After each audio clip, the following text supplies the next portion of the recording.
ನಮಸ್ಕಾರ ಸ್ನೇಹಿತರೆ, ಇಂದಿನ ವಿಡಿಯೋದಲ್ಲಿ ನಾಳೆ ಬರುವ ಶಯನಿ ಏಕಾದಶಿ ಅಂದರೆ ದೇವಶಯನಿ ಏಕಾದಶಿ ಮಾಹಿತಿಯ ಬಗ್ಗೆ ತಿಳಿಯೋಣ. ನಿದ್ರೆಯ 11ನೆಯ ದಿನ ಶಯನಿ ಏಕಾದಶಿ ಎಂದು ಕರೆಯುತ್ತಾರೆ.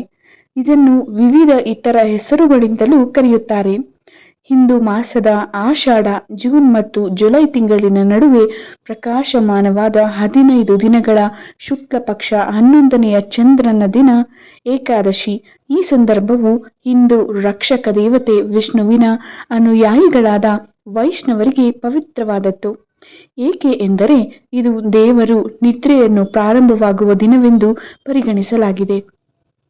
ಈ ದಿನದಂದು ವಿಷ್ಣು ಮತ್ತು ಲಕ್ಷ್ಮಿಯ ಮೂರ್ತಿಗಳನ್ನು ಪೂಜಿಸಲಾಗುತ್ತದೆ.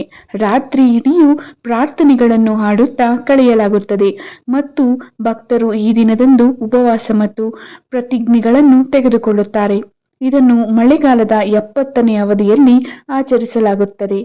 ಇವುಗಳಲ್ಲಿ ಪ್ರತಿ ಏಕಾದಶಿಯ ದಿನದಂದು ಆಹಾರ ಪದಾರ್ಥಗಳನ್ನು ತ್ಯಜಿಸುವುದು ಅಥವಾ ಉಪವಾಸ ಮಾಡುವುದು ಒಳಗೊಂಡಿರಬಹುದು.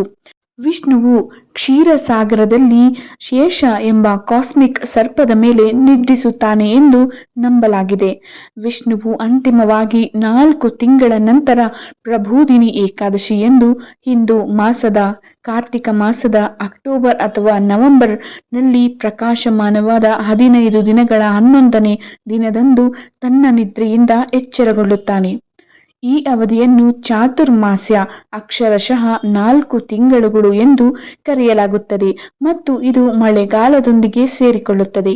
ಶಯನಿ ಏಕಾದಶಿಯು ಚಾತುರ್ಮಾಸ್ಯದ ಆರಂಭವಾಗಿದೆ. ಭಕ್ತರು ಈ ದಿನದಂದು ವಿಷ್ಣುವನ್ನು ಮೆಚ್ಚಿಸಲು ಚಾತುರ್ಮಾಸ್ಯ ವ್ರತವನ್ನ ಕೈಗೊಳ್ಳುತ್ತಾರೆ. ಶಯನಿ ಏಕಾದಶಿಯಂದು ಉಪವಾಸವನ್ನು ಆಚರಿಸಿ ಈ ಉಪವಾಸವು ಎಲ್ಲ ಧಾನ್ಯಗಳು ಹಾಗೂ ಈರುಳ್ಳಿ ಮತ್ತು ಕೆಲವು ಮಸಾಲೆಗಳನ್ನು ಸೇರಿದಂತೆ ಹಲವು ತರಕಾರಿಗಳನ್ನು ತ್ಯಜಿಸಬೇಕೆಂದು ಒತ್ತಾಯಿಸುತ್ತದೆ. ಒಂದು ದಂತಕಥೆಯ ವಿಚಾರದಲ್ಲಿ ಭವಿಷ್ಯೋತ್ತರ ಪುರಾಣದಲ್ಲಿ ಕೃಷ್ಣನು ಶಯನಿ ಏಕಾದಶಿಯ ಮಹತ್ವವನ್ನ ಯುಧಿಷ್ಠಿರನಿಗೆ ವಿವರಿಸಿರುತ್ತಾನೆ. ಸೃಷ್ಟಿಕರ್ತ ದೇವರು ಬ್ರಹ್ಮ ಒಮ್ಮೆ ತನ್ನ ಮಗ ನಾರದನಿಗೆ ಅದರ ಮಹತ್ವವನ್ನ ವಿವರಿಸಿದರು. ಇದೇ ಸಂದರ್ಭದಲ್ಲಿ ರಾಜ ಮಂಡತನ ಕಥೆಯನ್ನು ವಿವರಿಸಲಾಗಿದೆ. ಧರ್ಮನಿಷ್ಠ ರಾಜನ ದೇಶವು 3 ವರ್ಷಗಳ ಕಾಲ ಬರಗಾಲವನ್ನ ಎದುರಿಸಿತ್ತು. ಆದರೆ ರಾಜನಿಗೆ ಮಳೆ ದೇವರುಗಳನ್ನು ಮೆಚ್ಚಿಸಲು ಪರಿಹಾರವನ್ನು ಕಂಡುಹಿಡಿಯಲೇ ಆಗಲಿಲ್ಲ. ಅಂತಿಮವಾಗಿ ಋಷಿ ಅಂಗೀರಸನು ರಾಜನಿಗೆ ದೇವಶಯನಿ ಏಕಾದಶಿ ವ್ರತವನ್ನ ಪ್ರತಿಜ್ಞೆ ಮಾಡಿ ಆಚರಿಸಲು ಸಲಹೆ ನೀಡಿದರು. ಹಾಗೆ ಮಾಡಿದಾಗ ವಿಷ್ಣುವಿನ ಕೃಪೆಯಿಂದ ರಾಜ್ಯದಲ್ಲಿ ಮಳೆಯಾಯಿತು. ಚಾತುರ್ಮಾಸವು ದೇವಶಯನಿ ಏಕಾದಶಿ ದಿನದಿಂದ ಪ್ರಾರಂಭವಾಗುವುದು. ದೇವಶಯನಿ ಏಕಾದಶಿ ದಿನದಿಂದ 4 ತಿಂಗಳುಗಳ ಕಾಲ ವಿಷ್ಣು ದೇವರು ಕ್ಷೀರಸಾಗರದಲ್ಲಿ ಮಲಗಿ ವಿಶ್ರಾಂತಿಯನ್ನು ಪಡೆದುಕೊಳ್ಳುತ್ತಾರೆ. ವಿಷ್ಣುವಿನ ಅನುಪಸ್ಥಿತಿಯಲ್ಲಿ ಶಿವನು ಬ್ರಹ್ಮಾಂಡದ ರಕ್ಷಣೆಯ ಸಂಪೂರ್ಣ ಜವಾಬ್ದಾರಿಯನ್ನ ತೆಗೆದುಕೊಳ್ಳುತ್ತಾರೆ.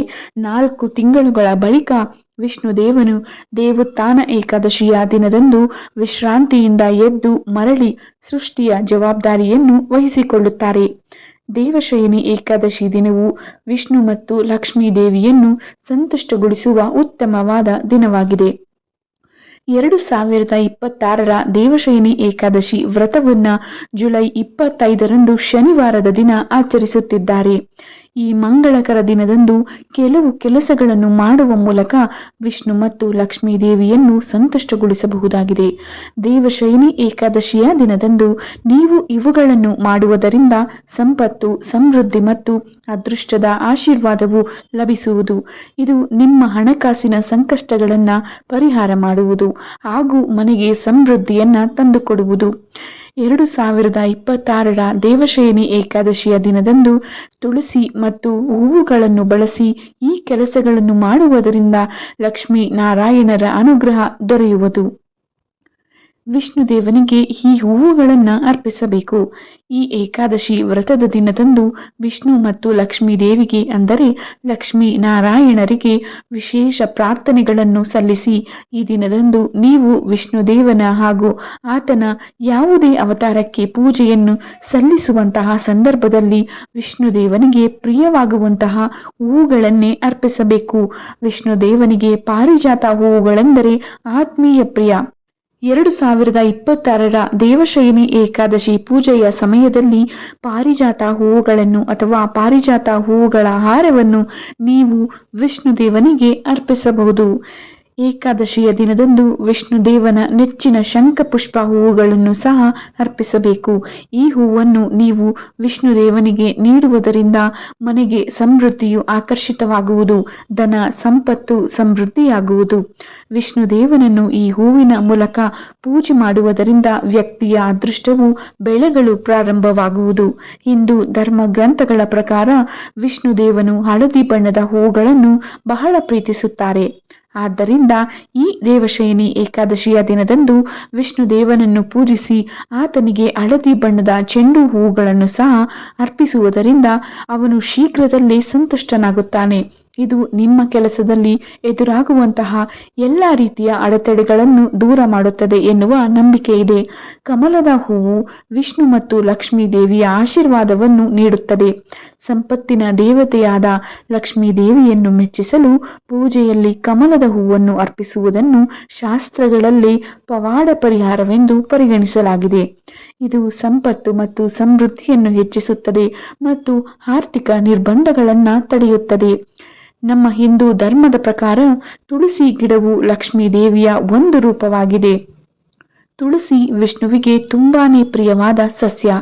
ದೇವಶಯನಿ ಏಕಾದಶಿಯಂದು ತುಳಸಿಯನ್ನು ಒಳಗೊಂಡಿರುವ ಈ ಕೆಲಸಗಳನ್ನು ಮಾಡುವುದರಿಂದ ಅದೃಷ್ಟ ಮತ್ತು ಸಮೃದ್ಧಿಯು ನಿಮ್ಮ ಜೀವನವನ್ನೇ ತುಂಬುತ್ತದೆ. 2026ರ ದೇವಶಯನಿ ಏಕಾದಶಿಯಂದು ತುಳಸಿ ಸಸ್ಯದ ಬಳಿ 11, 21 ಅಥವಾ 51 ದೀಪಗಳನ್ನು ಬೆಳಗಿಸಿ. ಈ ದೀಪಗಳಲ್ಲಿ ಕನಿಷ್ಠ ಒಂದು ದೀಪವಾದರೂ ತುಪ್ಪದ ದೀಪವಾಗಿರಬೇಕು. ದೀಪಗಳನ್ನು ಬೆಳಗಿದ ನಂತರ ತುಳಸಿ ಚಾಲೀಸಾವನ್ನು ಪಠಿಸಿ. ಇದು ಪ್ರಗತಿಗೆ ಎದುರಾಗುವಂತಹ ಅಡೆತಡೆಗಳನ್ನು ನಿವಾರಿಸುತ್ತದೆ. ತುಳಸಿಗೆ ಸುಮಂಗಲಿಯರು ಬಳಸುವಂತಹ ಹೂವು, ಬಳೆ, ಅರಿಶಿನ, ಕುಂಕುಮ, ಚುನರಿ ಮುಂತಾದ ವಸ್ತುಗಳನ್ನು ಅರ್ಪಿಸಿ. ಇದು ಪತಿ ಪತ್ನಿಯ ನಡುವಿನ ಭಿನ್ನಾಭಿಪ್ರಾಯವನ್ನು ತೆಗೆದುಹಾಕುತ್ತದೆ ಮತ್ತು ದಾಂಪತ್ಯದಲ್ಲಿ ಪ್ರೀತಿಯನ್ನ ಹೆಚ್ಚಿಸುತ್ತದೆ. ಈ ದೇವಶಯನಿ ಏಕಾದಶಿಯಂದು ತುಳಸಿ ಗಿಡಕ್ಕೆ ಪವಿತ್ರ ದಾರವನ್ನ ಅರ್ಪಿಸಿ. ಇದು ಮನೆಯಲ್ಲಿ ಸಕಾರಾತ್ಮಕ ಶಕ್ತಿಯನ್ನ ಹೆಚ್ಚಿಸುತ್ತದೆ. ಬೆಳಗ್ಗೆ ಮತ್ತು ಸಂಜೆ ತುಳಸಿಯನ್ನ ಪೂಜಿಸಿ ತುಳಸಿ ಗಿಡಕ್ಕೆ ಪ್ರದಕ್ಷಿಣೆ ಹಾಕಿ ಓಂ ನಮೋ ಭಗವತೆ ವಾಸುದೇವಾಯ ಎಂಬ ಮಂತ್ರವನ್ನ ಪಠಿಸಬೇಕು. ಈ ದೇವಶಯನಿ ಏಕಾದಶಿಯ ದಿನದಂದು ನೀವು ಈ ಮೇಲಿನ ವಿಧಾನಗಳ ಮೂಲಕ ವಿಷ್ಣುದೇವನನ್ನು ಪೂಜಿಸುವುದು ಪೂಜೆಯ ಫಲವನ್ನ ಪೂರ್ಣವಾಗಿ ಸಿಗುವಂತೆಯೇ ಮಾಡುವುದು. ಈ ಏಕಾದಶಿಯ ದಿನದಂದು ನೀವು ಗಮನದಲ್ಲಿಟ್ಟುಕೊಳ್ಳಬೇಕಾದ ಮುಖ್ಯವಾದ ವಿಚಾರವೆಂದರೆ ಈ ದಿನ ತುಳಸಿಗೆ ನೀರನ್ನು ಮಾತ್ರ ಅರ್ಪಿಸಬಾರದು. ತುಳಸಿ ಎಲೆಗಳನ್ನು ಸಹ ಕೀಳಬಾರದು. ಈ ಏಕಾದಶಿಯ ವ್ರತಕಥೆಯನ್ನ ಸ್ವಲ್ಪ ತಿಳಿಯೋಣ ಸ್ನೇಹಿತರೆ. ದೇವಶಯನಿ ಏಕಾದಶಿಯ ಹಿಂದಿನ ಕಥೆಯು ಭಗವಾನ್ ವಿಷ್ಣು ಮತ್ತು ರಾಜಬಲಿಗೆ ಸಂಬಂಧಿಸಿದೆ. ರಾಜಬಲಿ ಒಬ್ಬ ಸದ್ಗುಣಶೀಲ ಮತ್ತು ಶಕ್ತಿಶಾಲಿ ಆಡಳಿತಗಾರನಾಗಿದ್ದನು. ಭೂಲೋಕ, ಉವರಲೋಕ ಮತ್ತು ಸ್ವರ್ಗಲೋಕ ಇವುಗಳನ್ನು ಒಳಗೊಂಡ 3 ಲೋಕಗಳ ಮೇಲೆ ಅವನ ನಿಯಂತ್ರಣ ಸಾಧಿಸಿದ್ದನು. ಸಮತೋಲನವನ್ನು ಪುನಃ ಸ್ಥಾಪಿಸಲು ಭಗವಾನ್ ವಿಷ್ಣುವು ವಾಮನ ಅವತಾರವನ್ನ ತೆಗೆದುಕೊಂಡು ಬಲಿಯಿಂದ 3 ಹೆಜ್ಜೆ ಭೂಮಿಯನ್ನ ಕೇಳಿದನು. ಬಲಿಯು ಯಾವುದೇ ಹಿಂಜರಿಕೆ ಇಲ್ಲದೆ ಒಪ್ಪಿದನು. ನಂತರ ಭಗವಾನ್ ವಾಮನನು ಭೂಮಿ ಮತ್ತು ಸ್ವರ್ಗವನ್ನು 2 ಹೆಜ್ಜೆಗಳಲ್ಲಿ ಆವರಿಸಿದನು.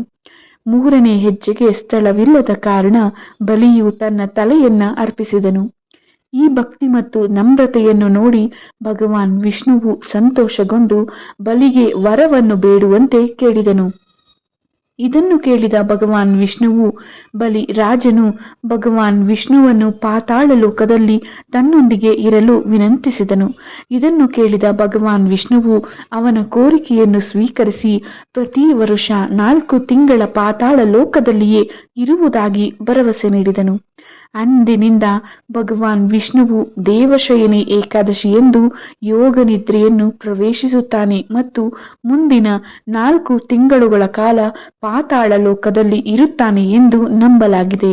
ಚಾತುರ್ಮಾಸದ ಅಂತ್ಯವನ್ನು ಸೂಚಿಸುವ ದೇವೋತ್ಥಾನ ಏಕಾದಶಿಯಂದು ವಿಷ್ಣುವು ಎಚ್ಚರಗೊಳ್ಳುತ್ತಾರೆ. ದೇವಶಯನಿ ಏಕಾದಶಿಯಂದು ಭಕ್ತರು ಬೆಳಗ್ಗೆ ಬೇಗನೆ ಎದ್ದು ಸ್ನಾನ ಮುಗಿಸಿ ವ್ರತವನ್ನ ಪ್ರಾರಂಭಿಸುವ ಮೊದಲು ಶುದ್ಧ ಹಳದಿ ಬಣ್ಣದ ಬಟ್ಟೆಗಳನ್ನು ಧರಿಸುತ್ತಾರೆ. ಅನೇಕ ಜನರು ಕಟ್ಟುನಿಟ್ಟಿನ ಉಪವಾಸವನ್ನ ಆಚರಿಸಿ, ಆದರೆ ಕೆಲವು ಭಕ್ತರು ಫಲಾಹಾರ ವ್ರತದ ಭಾಗವಾಗಿ ಹಣ್ಣುಗಳು, ಹಾಲು ಮತ್ತು ಸರಳ ಸಾತ್ವಿಕ ಆಹಾರವನ್ನ ಮಾತ್ರ ಸೇವಿಸುತ್ತಾರೆ. ದಿನವಿಡೀ ಭಕ್ತರು ಭಗವಾನ್ ವಿಷ್ಣುವನ್ನು ತುಳಸಿ ಎಲೆಗಳು, ಕಮಲ, ಧೂಪ ಮತ್ತು ದೀಪಗಳಿಂದಲೇ ಪೂಜಿಸುತ್ತಾರೆ. ಅನೇಕರು ಓಂ ನಮೋ ಭಗವತೆ ವಾಸುದೇವಾಯ ಎಂದು ಜಪಿಸುತ್ತಾ, ವಿಷ್ಣು ಸಹಸ್ರನಾಮ ಓದುತ್ತಾ ಅಥವಾ ಭಜನೆಗಳನ್ನು ಕೇಳುತ್ತಾ ಸಮಯವನ್ನ ಕಳೆಯುತ್ತಾರೆ. ಸ್ನೇಹಿತರೆ, ಇಲ್ಲಿಯವರೆಗೆ ದೇವಶಯನಿ ಏಕಾದಶಿಯ ಮಹತ್ವ, ವ್ರತದ ವಿಧಾನ ಹಾಗೂ ಇತರ ಆಧ್ಯಾತ್ಮಿಕ ಫಲಗಳ ಬಗ್ಗೆ ತಿಳಿದುಕೊಂಡೆವು. ಈ ಪವಿತ್ರ ಏಕಾದಶಿಯಂದು ಭಗವಾನ್ ಶ್ರೀ ಮಹಾವಿಷ್ಣುವಿನ ಭಕ್ತಿಯಿಂದ ಪೂಜೆ ಮಾಡಿ ಉಪವಾಸ ಆಚರಿಸಿ ಹರಿನಾಮ ಸ್ಮರಣೆ ಮಾಡಿದರೆ ಮನಸ್ಸಿಗೆ ಶಾಂತಿ, ಕುಟುಂಬಕ್ಕೆ ಸುಖ ಸಮೃದ್ಧಿ ಮತ್ತು ಭಗವಂತನ ಕೃಪೆ ದೊರೆಯುತ್ತದೆ ಎಂದು ಧಾರ್ಮಿಕ ನಂಬಿಕೆ ಹೇಳುತ್ತದೆ.